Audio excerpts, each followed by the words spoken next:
Assalamualaikum warahmatullahi wabarakatuh. Halo semuanya, nama saya Roda Tamerdiah, NIM 225040027 dari kelas B Prodi Ilmu Hukum. Pada video ini, saya akan menjelaskan mengenai mazhab hukum. Baiklah, langsung saja simak penjelasannya.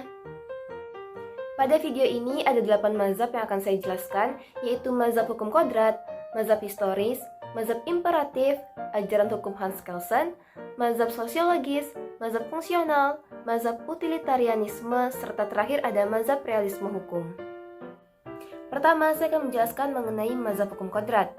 Hukum kodrat atau dalam bahasa Inggris disebut natural law dan dalam bahasa Latin disebut lex naturalis merupakan suatu filosofi yang menyatakan bahwa hak-hak tertentu melekat sebagai konsekuensi dari kodrat manusia dan dapat dipahami secara universal melalui daya pikir dan akal manusia. Hugo de Groot pada abad ke-17, salah satu penganjur hukum kodrat dalam bukunya De Jure Belli et Pacis tentang hukum perang dan damai, berpendapat bahwa sumber hukum kodrat adalah pikiran atau akal manusia. Aliran hukum kodrat dipelajari sebagai aliran yang memusatkan perhatiannya pada tujuan keadilan di dalam hukum. Keadilan itu adalah keutamaan moral yang paling utama. Cicero sendiri menyebut keadilan sebagai mahkota kemuliaan semua keutamaan moral. Atas dasar keadilan ini manusia disebut orang-orang baik. Hukum kodrat memiliki sifat-sifat. Yang pertama adalah terlepas dari kehendak manusia. Berlakunya tidak mengenal batas waktu. Bersifat universal, artinya berlaku bagi semua orang, berlaku di semua tempat, dan terakhir adalah bersifat jelas dengan sendirinya. Sedangkan menurut Grotius, hukum kodrat memuat ciri-ciri berasal usul ilahi, hukum tertinggi, universal karena tuntunan akal budi, serta strukturnya jelas karena ditujukan untuk makhluk rasional.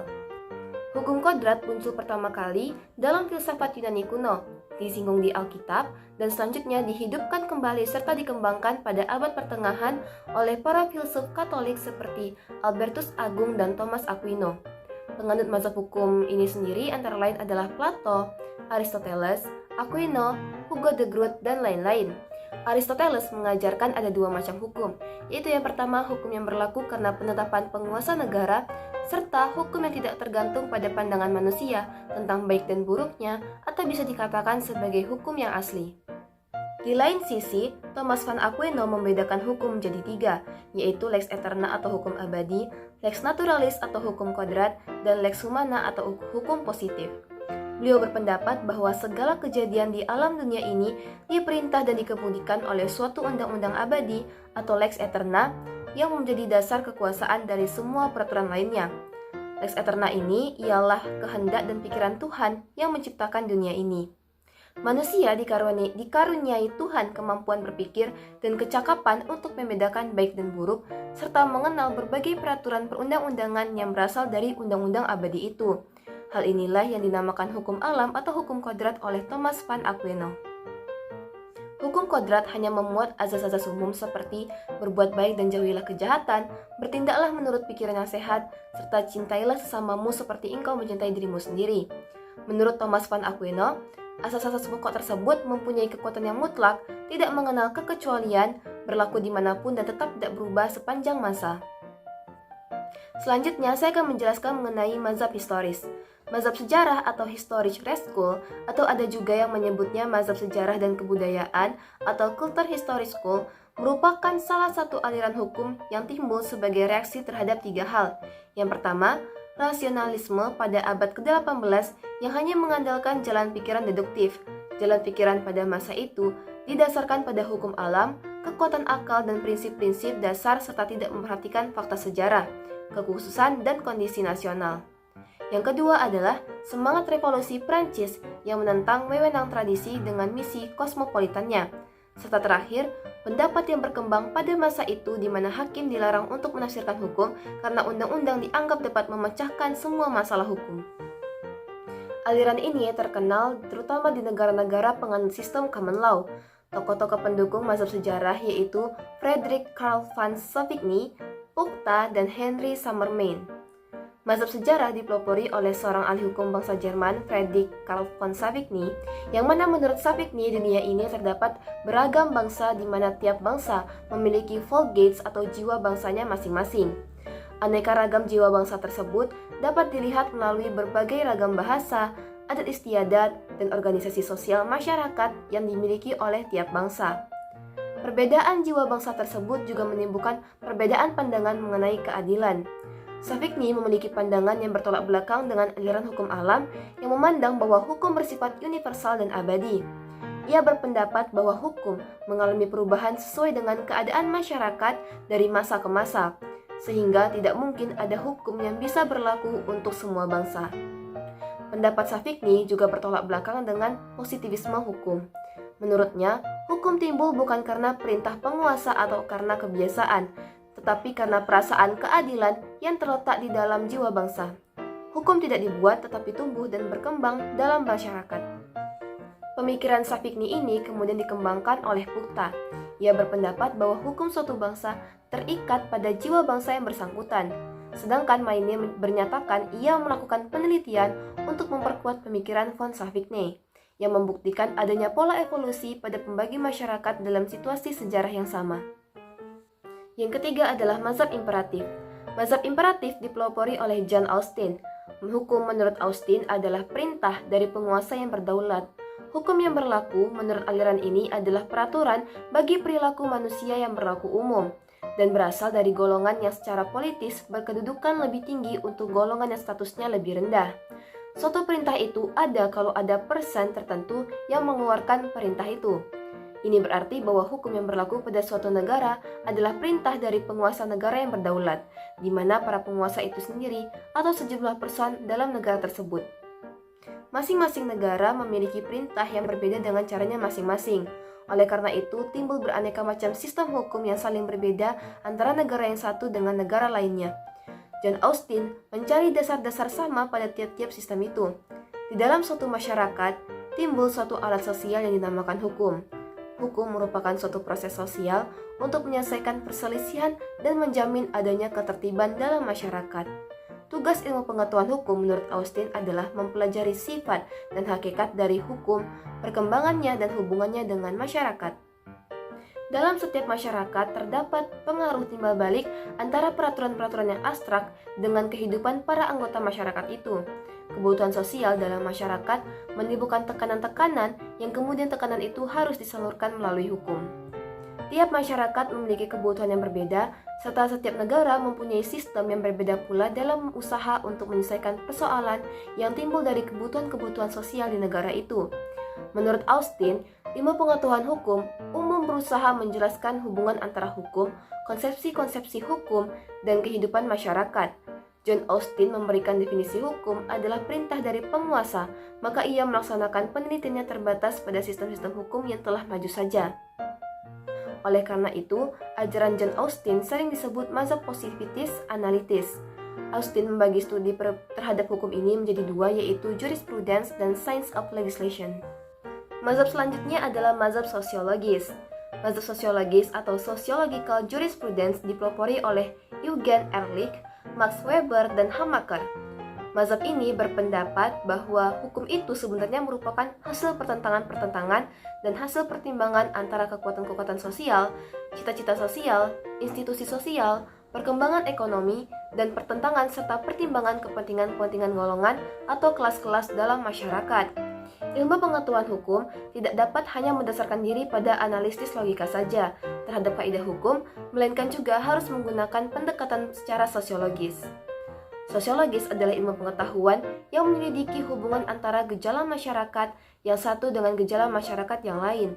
Sedangkan ilmu pengetahuan hukum menurut mazhab sosiologis memberikan suatu gambaran tentang tingkah laku manusia dalam masyarakat. Maka dengan itu, hukum merupakan fakta atau petunjuk yang mencerminkan kehidupan bermasyarakat. Guna memahami kehidupan hukum itu, maka seorang ahli hukum harus mempelajari peraturan undang-undangan, keputusan-keputusan pengadilan, serta kenyataan sosial. Menurut aliran hukum sosiologis, hukum itu tidak perlu diciptakan oleh negara, karena hukum sebenarnya tidak merupakan pertanyaan-pertanyaan tetapi terdiri dari lembaga-lembaga hukum yang diciptakan oleh kehidupan golongan-golongan dalam masyarakat. Menurut mazhab sosiologis, hakim itu bebas untuk menggali sumber-sumber hukum yang terdapat dalam masyarakat yang berwujud kebiasaan-kebiasaan, perbuatan-perbuatan, dan adat. Mazhab sosiologis oleh karenanya disebut mazhab hukum bebas. Eugen Ehrlich menyatakan bahwa berlakunya hukum bergantung pada penerimaan masyarakat dan sebenarnya tiap golongan menciptakan sendiri masing-masing hukumnya yang hidup. Daya kreativitas masing-masing golongan saling berbeda dalam penciptaan hukumnya. Dari kenyataan ini, faktor masyarakat menjadi sangat penting untuk mengetahui efektivitas hukum dalam masyarakat. Suatu peraturan adalah hukum apabila mendapat dukungan dari masyarakat secara efektif. Menurut Duguid, pembentuk undang-undang tidak menciptakan hukum karena pembentuk undang-undang tugasnya hanya mentransformasikan saja hukum yang sudah hidup di masyarakat menjadi suatu bentuk yang bersifat teknis yuridis. Selanjutnya adalah ajaran hukum Hans Kelsen. Hans Kelsen adalah penganut aliran Neo-Kantian.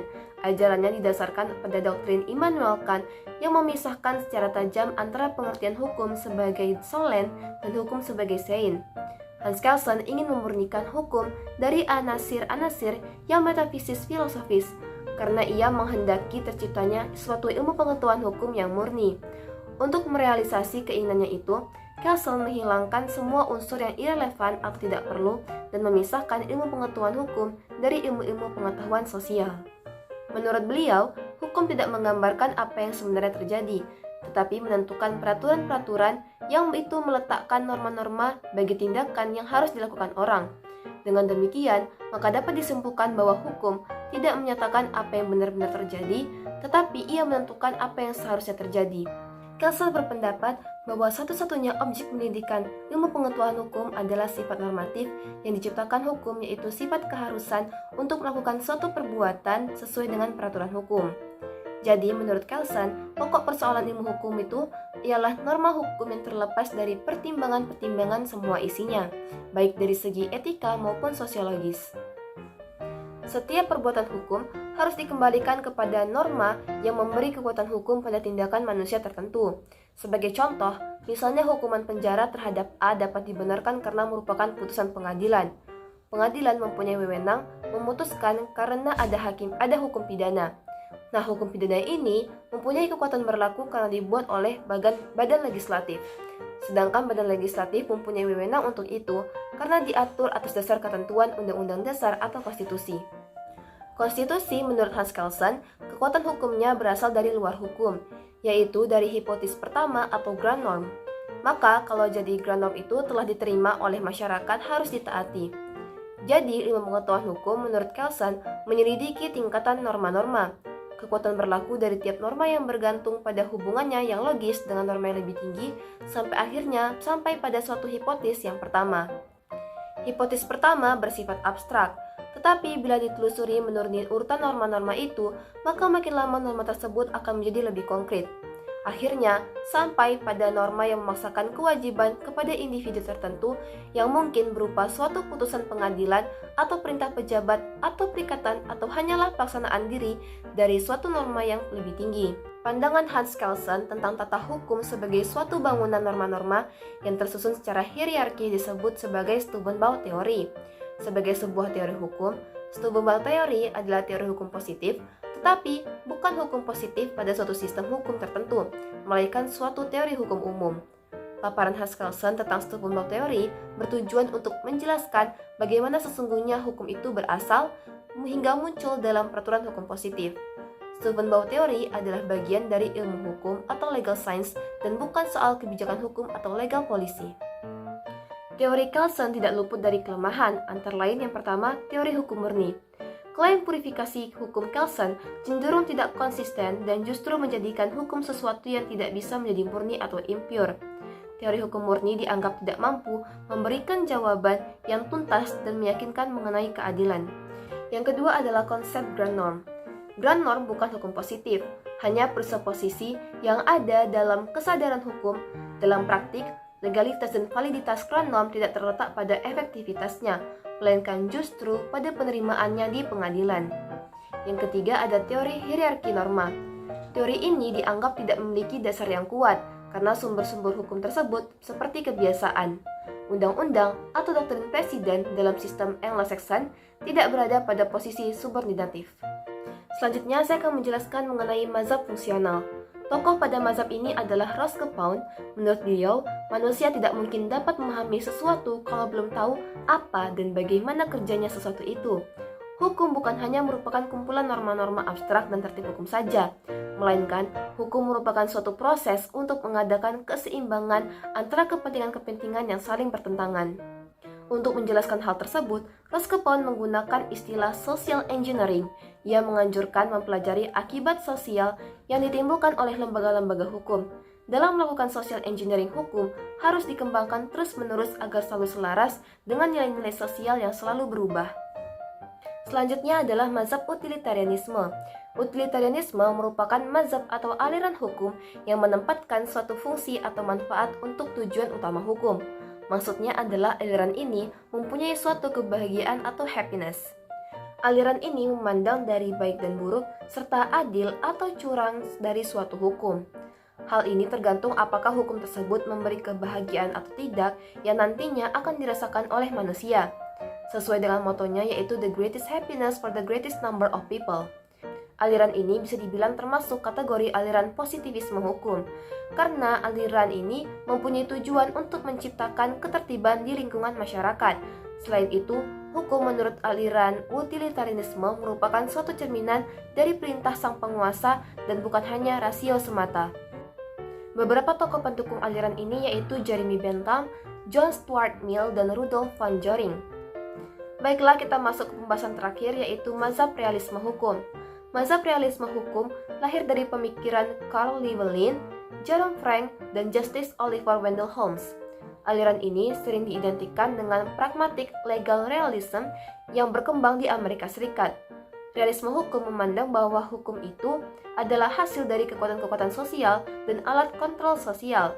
Hukum dibentuk dari kepribadian manusia, lingkungan sosial, keadaan ekonomi, kepentingan bisnis, gagasan yang sedang berlaku, dan emosi-emosi yang umum. Ada beberapa ciri-ciri dari aliran realisme hukum, antara lain pertama, tidak ada mazhab realis. Realisme adalah gerakan dari pemikiran dan kerja tentang hukum. Yang kedua, realisme mengandung konsepsi tentang masyarakat yang berubah lebih cepat daripada hukum.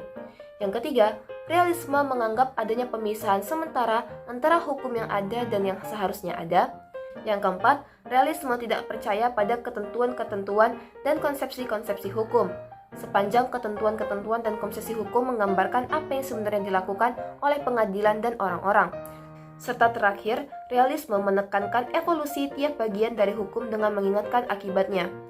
Llewellyn berpendapat bahwa hukum harus diterima sebagai sesuatu yang terus-menerus berubah. Tujuan hukum harus senantiasa dikaitkan dengan tujuan masyarakat di mana hukum itu berada. Masyarakat merupakan proses yang terus berubah.